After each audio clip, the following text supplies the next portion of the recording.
Welcome back to Getting Work. It's your boy Jarrett. I'm hanging out here with my boy Ian. How in the heck is it going, man?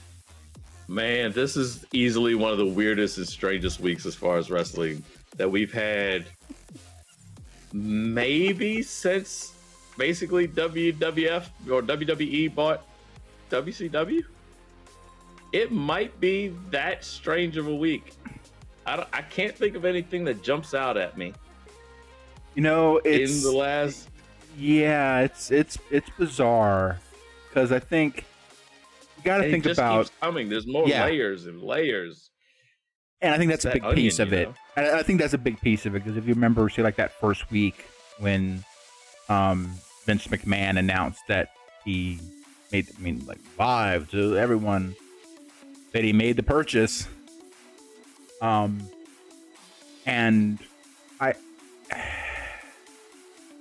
because I think I was trying to think about a lot of things that I think kind of you think about. Okay, the Madison Square Garden incident, Montreal screw job, the infamous plane ride from hell,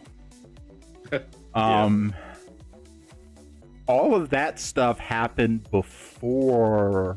Yeah, I know where you're going. The buyout, and so in a lot of ways. And basically before social media too. Well, and the internet. That too. Well, maybe not the internet per se, but to the level that it is. Oh yeah, people were on like message boards, and that was kind of a haven for like for most things, and then especially on the wrestling side, you really had to be deep in it and dig deep for info, and where now it's more a matter of parsing through the multitude of stories and trying to get some kind of a sense of what's really going on, what's really happening, because it's an interesting shift when folks that cover sports entertainment have to get into the vein of reporting reality, real journalistic, and now some folks, there are always folks that are covering, okay, what happened at the matches, like legitimately who's been released, legitimately covering folks, even saying, okay, they know these are rumors of someone, going somewhere, and then, flip a coin, probably better percentages than 50-50. Let's call it even like somewhere like 60 to 65%. By the time a lot of those folks get it, the rumors end up being true about maybe someone jumping ship to a company, kind of thing. Oh yeah, absolutely. So that way they're covering kind of the reality, but that's normally again, we talk about so many layers, and what we're going to do tonight, Jarrett and I are going to do our best to kind of segment each story and talk about each individual one unto itself. So we'll start off with CM Punk. We'll get to the Young Bucks, and we'll get to Tony Khan, and wherever else that leads us. We'll try to keep it as compartmentalized. Compartmentalized, because you almost have to. Otherwise, it's just a complete. It's basically what's happening to them in real life. It's a clusterfudge. No doubt. How often do you have a company where their employees are mouthing off? Okay, that's not so unusual. Employees not liking other employees, mouthing off to other employees, wrong settings and things like that. Daily. That's not new. How often do you have executives of that company coming in and fist fighting with those employees? Okay, that's a little more rare, but probably has happened. It's probably happened more often than we even know about, That's the thing too. It's like that level doesn't have the public scrutiny and the cameras and everything else the way this does. But hell yeah, but this has everything. This has foundational shaking to the core of AEW, and that's not hyperbole. Like that's a legitimate. The things that happened this week could be the beginning of the end, if not the fast beginning of the end of the company as a whole.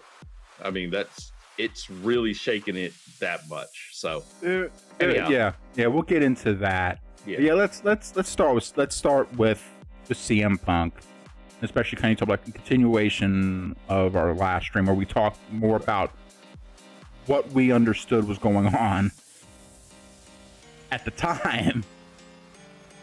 And I think a big piece there was that this was pre-Dynamite. Right. This was and Tuesday I think that was a big Tuesday night that was a big piece of it was, you know, we were covering what we understood from what happened the Sunday evening at All Out. CM Punk's Pipe Bomb 2.0, as it were, in front of the press. And again, kind of one time his microphone should have cut out. Oh, good God. It really yeah. It really should. First and foremost, again, starting over with the legal situation between him and Scott Colton, otherwise known as Colt Cabana. Issues and tension around a reporter that was at the scrum. That was, again, they're in Chicago. That he was the very first one that set Punk off?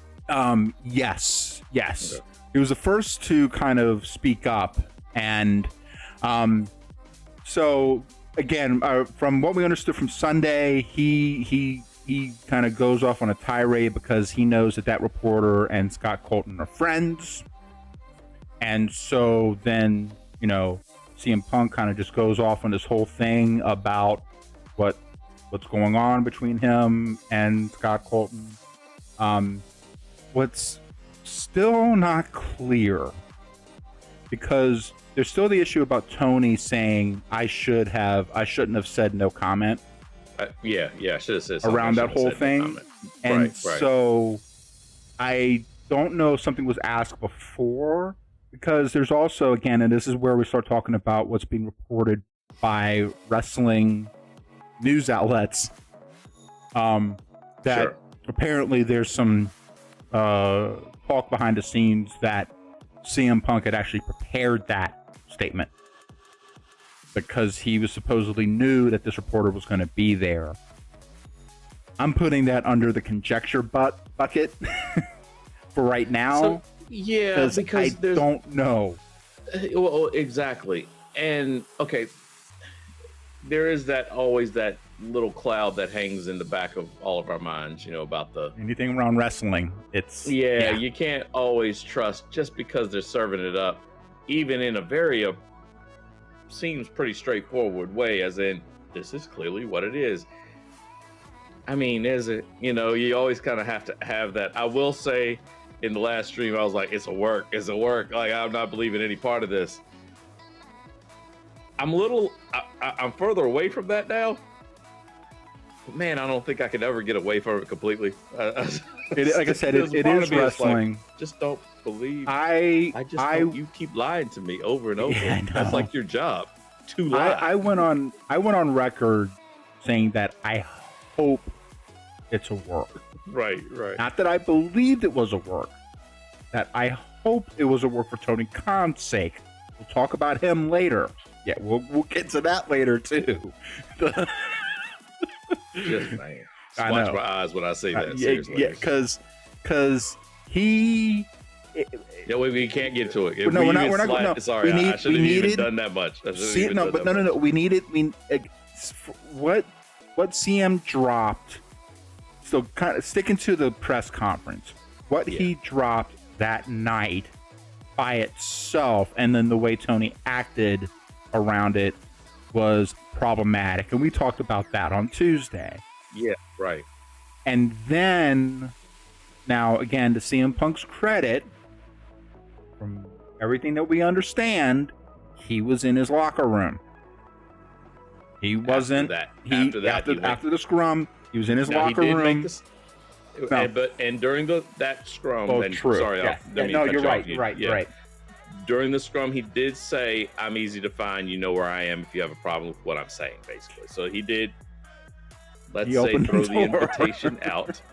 He opened the door. Discussion further about what he had just said. And he also really dug into his retort to Adam Page's Hangman's off-script promo in the ring in front of everybody. This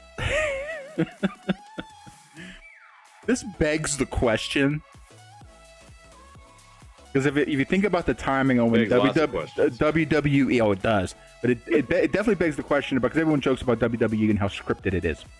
Oh yeah. And if you look at the timing on when WWE really started pressing hard on things being scripted, and you think about CM Punk with his pipe bomb and all this other stuff, one, you got to wonder, okay, I'm sure if one that didn't was the only impetus for the scripting policy, it had to have a huge effect on it, huge impact on that decision. Oh, sure. Yeah, and then it also got to wonder, when you was around the same time, wasn't it? Very close. When Punk left.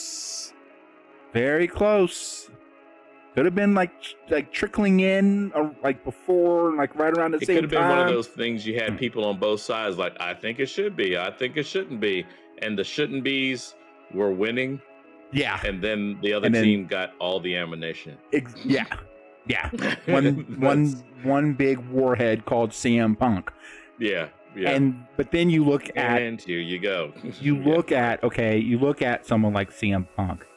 You look at the Hangman Page promo. It kind of comes down to where, does it necessarily need to be scripted? But at the same time, do you really not need to kind of have more kind of locker room leadership, as it were, kind of more being there, kind of enforcing, all right, look, there's what you can work into an angle. Sure. And then there's just airing your dirty laundry for the world to see. Yeah, right. And that it's a fine line. There's an art to it. Yeah. And I think that, like we said in the last one, we were talking about, the best lies are the ones that are based in reality. Sure. Yeah. I mean, I think there's a lot of ways they could have gone with this. But regardless, we all know the turn of events here. Punk says, again, like you said, and thanks for calling that out, because that's a key point here. You know where I am, So, but CM Punk goes back to his locker room. Doesn't directly instigate anything, as best as I understand. Yeah, he's in his locker room. He's in his locker room. Yeah, and so, but I mean, even on the way. Well, that's that's another thing too. Good God. Yeah, this isn't a guy that, if you're injured, you're an athlete, you've been hurt when, previously. You're not going to look usually to pick a fight. No. The night you're hurt. Also, just getting back, and there's also still, again, some kind of haziness around. My understanding is that everything's leaning towards he actually injured it during the match. Obviously, with the adrenaline's worn off by this time. Kerfuffle happening in the locker room, there's always the potential that it did happen during that. Sure. I'm not sure, but everything I've heard leans toward it happening during the match. Yeah, he changed during the match too. If you I went back and watched, his movements changed. True. True. When you're kind of covering yourself. Yeah, and it's not in a working way. It's you're actually you're there moving. There was no move he was trying to play up. It wasn't anything like that. He was just moving differently. Yeah. Even when he was supposed to be he was doing the comeback, that's usually when it's all good. Sure.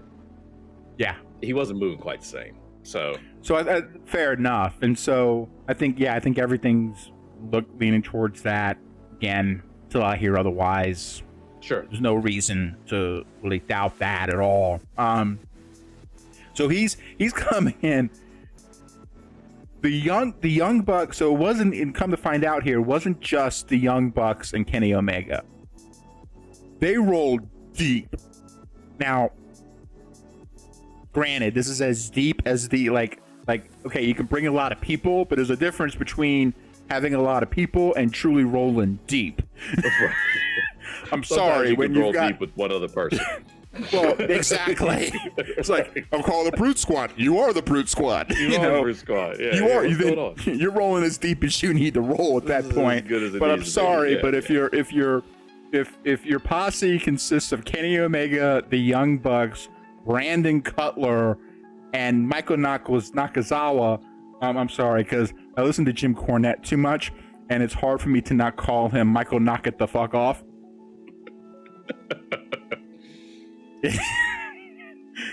Just like it's hard not to call Kenny Omega Kenny Olivier, but that's a whole nother story. I'm sorry, but okay, I don't really see like legitimate tough guy out of either Kenny Omega or the Young Bucks. What are you talking about? Omega's a world champ. He's wrestled all over the globe, and no, I see it. Go ahead, continue. Dude does jazz hands in the ring, man. I'm sorry. All right, but he's the cleaner. It's his nickname, Nick the Cleaner. Maybe like housekeeping. But anyhow, go ahead. Not that there's anything wrong with that. We're way off topic. Sorry, go ahead. No, but like you've got like as not tough as I really think either one of those guys really truly are. Then you've got Michael Knock It the Fuck Off and Brandon Cutler, who we're positive are not tough guys, right? Who actually, from my basically I can understand, is actually probably a really cool guy. He's like unfortunately kind of like have the to be cool guy dealing with his obnoxious buddies, but they've known each other for a long time. Same thing with Michael Nakazawa. Hey, what's up, Corbin? Hey man, how you doing, buddy? He goes way back with Kenny Omega from Japan. Sure. It's your boy, and quasi meal ticket. I don't mean that in a derogatory way. I really don't. I really am not. I'm not making it. Notice we didn't see anything from Michael Nakazawa until Kenny Omega came back, and he's still wearing the same like shirt outfit and khaki pants and the headset thing that he was wearing like 6 months ago. So. Yeah, he's been homeless and under a bridge until Kenny came back. He wasn't allowed out. They kept him in a closet. So. Okay. All right, yeah. Back to the tail. Okay, so again, folks pretty much understand. Punk's in the locker room. Yeah. Ace Steel's there. It's his wife. Former trainer. His wife and CM Punk's dog. And are also in the locker room. And they come in there, and I guess it's from pretty consistent accounts. CM Punk, but from the consistent accounts, Ace Steel seemed to be the primary aggressor on their side of the altercation, primarily because he was concerned that his wife was there. She was present, and sure. And it would be if you and I are there, and whereas you are bigger than me, but you're hurt. Well, okay, it's a lot different. And my wife happens to be there too, only amping me up that much. That much more. Oh yeah, you know what I mean. Yeah. That's You're pulling out, and so he's throwing chairs. Apparently, again, this is. Ace Steel. Well, we didn't say how they came in either. I mean, they came in. This is again where the most consistent aspect of the stories is that the elite crew forced their way through the door. Yeah. Now, knocking on the door, banging on it as if they're cops. Just bang, bang, bang. And some stories about it is that they even, actually kicked the door in. The joke going around is that they super kicked it. But I mean, come on now. So together in unison. So first of all, cheers, Corbin. But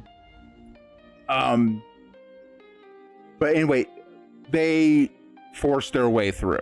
Now, again, to your point about CM Punk saying, "Hey, you know, I'm not hard to find. Come find me." Could have been a situation where he let them in, like he called them. They want to come in. They want to come in. You know, come on in. Right. Okay.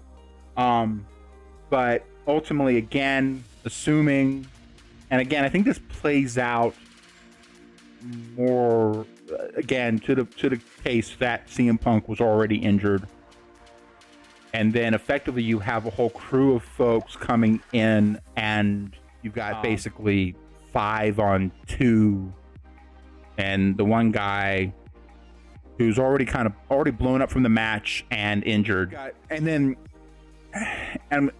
this is where again it kind of gets hard to kind of track it all out. But what I will say is that somewhere in the mix, Christopher Daniels came into the place. Somewhere Christopher Daniels that was water. Christopher Daniels came into the mix, and now he's in charge of talent relations. And Christopher Daniels is one of those guys. Now, he's friends with the Young Bucks. I don't know what his relationship is with CM Punk, but my general understanding is that Christopher Daniels is also one of those more kind of bit more level-headed and professional type of people. So I'm giving him the benefit of the doubt. But at the same time, I think he got in the mix of it. Yeah, and in that moment, it's hard to keep. And it's what I'm saying is it's hard for me to call what side he was scrapping on. You know what I mean? Sometimes it's hard to tell who is actually scrapping and who happens to be in the middle of a fight. Like, those are very different things. You know what I mean? Like, yep. I could be in the middle of a fight, but I'm just trying to calm people. I'm grabbing people. So if you didn't know, it looks like they're all fighting, but there's a lot of difference between it. I just happen to be in the middle and people start fighting above my head. Okay, well, exactly. Yeah. This is a little different. I may start tackling. Usually you start tackling your friends. You're like backing them off. Like trying to get, and then you get hit, and then, you got to respond. It goes horribly wrong after that usually. And then somewhere, somehow, some wrestler named Pat Buck, who I had never heard of before this week. I was thinking that it was before the stream. I was like, isn't that like their dad? I was like, wait, no, that was Papa Buck. That's Papa Buck. Totally different dude. Yeah. Again, completely the guys. Best we understand, Papa Buck wasn't involved in this. Yeah. A gentleman named Pat Buck. Yeah. Got involved, and again, I don't know what side he was involved on. All we know is that he was in the mix of, which is very unfortunate. Because then you're going to have people just automatically thinking that he had to be on the Young Bucks side. I don't know. Come to find out, he was the one that threw the chair. He was he's from. It wasn't steel the whole time. He's from New York. He's vice president of talent development and a coach for AEW. So he's another kind of executive type. What is with all these executives getting in fights? Well, what is happening, people? We're going to talk about that with the Young Bucks piece of this, because this is a whole nother ball game here. Executive 101. Don't punch your employees. Just throwing it out there. For any executives that do not know this, you should not punch your employees. No. Just saying. No. And any executives that did not know that, please send your boss's number, because you should be out of a job soon. Yeah, just saying. I'm trying to think what else is clearly on the CM Punk side of the house in terms of kind of from like what directly happened. I think that, as best as we understand, that covers it. Outside of again, the majority of the counts listed that CM Punk effectively really knocked the heck out of one of the Bucks. Yeah. And a chair as far got as the thrown melee, and busted up. but that was One of the other ones. That was Ace Steel's side of. He was supposedly the one that threw the chair and the one that bit Kenny Omega. Right. Bite him? And again, especially with like, and I think especially like in that case where, again, right now we don't know what side Christopher Daniels, even if he had a side, or Pat Buck, if he had a side, were on. So right now they're X factors. But ultimately, you had 5-on-2, and maybe a hurt one. A hurt one of the and two. The wife who knows what she maybe and the dog. That's it. So in my and it was probably the most dangerous of anyone at that point. What kind maybe of dog was it? Maybe it was the dog that bit Kenny Omega. It might have been the dog. Just say he just didn't want to say that. Little Fluffy had taken a bite out of his ass, so he was like, "Oh yeah, it was." They're like, because like or dog, like. That's like, then that's where like dogs can like put down and stuff when it's not even their fault. It's not even their fault. I wouldn't blame you on that one, but I also wouldn't blame Ace Steel if like five maybe more people come rolling up into place, and it's like it's on. Oh yeah, and I'm from Chicago, and I know what on looks like. You fight with. There are no rules that you can get your hands on. And there are your no rules there? in them street. Oh yeah, and my wife's there. Forget about it, man. You see what I'm saying? This isn't just me and you hanging out and people roll up on us. This isn't that. This is family. Yeah. Not any of this. Yeah. No wrestling thing. No kayfabe. No none of that. This is real life. Like an errant. Whereas we were joking about the Young Bucks not being tough, they're still dudes. They're still very in shape men, that can, if they threw something and you ducked and it cracked your wife in the head, okay. That's all, she's going to be hurt. It was, That's a whole, and again, I think like you were asking about like biting Kenny Omega, I think especially if you're kind of in a scrum and you're all kind of like, who knows, like he could be all like tied up, his arms could be all like this, and basically the only thing he had left, he basically couldn't reach in to headbutt him, and he basically just bit him. Yeah. Oh yeah, like what would at least have some trying to apply sense to a melee like that's a little tricky. You can't. But I'm being mostly silly. Sure, just trying to be like it's. I'm just saying. But what I will say, is that so again, just trying to kind of understand the facts as best as we understand it. Sure. I think that's basically as far as we can really take it without really kind of going down in conjecture, because I'm just trying to make sure that I haven't missed like a nugget of fact that I'm not. Right. No, I'm with you. So let's stay in the facts world then. At this point, where is CM Punk? So CM Punk is legitimately hurt. He legitimately hurt. My understanding, it's a tricep injury. Tricep injury. So that is a real that was a real thing, not a kayfabe thing. Correct. That's a real deal thing. So he was going to be out anyhow. Like, forget all this drama in the aftermath.